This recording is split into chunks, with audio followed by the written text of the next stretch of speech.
Parliament ఎన్నికల్లో 17 స్థానాలు గెలవాలనే లక్ష్యంతో సీఎం రేవంత్ మంత్రులు పనిచేస్తున్నారన్నారు మాజీ ఎంపీ మల్లు రవి. 100 రోజుల్లోనే ఇచ్చిన హామీలను ప్రభుత్వం అమలు చేస్తుందన్నారు. బీజేపీ బీఆర్ఎస్ ప్రజల్ని తప్పుదో పట్టించడానికి ప్రయత్నం చేస్తున్నాయని మండిపడ్డారు. గత 10 ఏళ్ల నుండి పేరుకుపోయిన సమస్యలు పరిష్కరించే దిశగా ప్రభుత్వం ముందుకెళ్తుందన్నారు మల్లు రవి.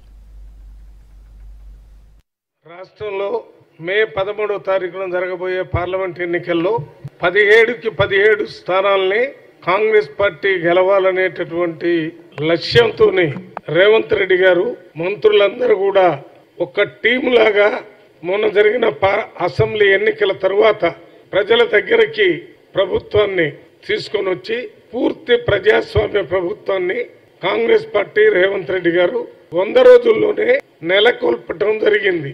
ఈ 100 రోజుల్లో ముఖ్యంగా ఇచ్చిన హామీలు అమలు చేయలేదని ఇంకా ప్రతిపక్ష పార్టీలో ఉన్న నాయకులు అధికార పార్టీ మీద బురద జల్లాలనే ఆలోచనతో మాట్లాడుతున్నారు తప్ప వాస్తవంగా లబ్ధి పొందుతున్న ప్రజలు సంతోషంగా ఉన్నారు.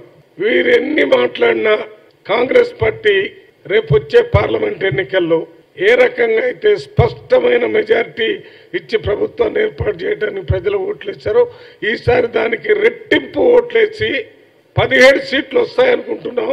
1, 2 ఏదైనా తగ్గితే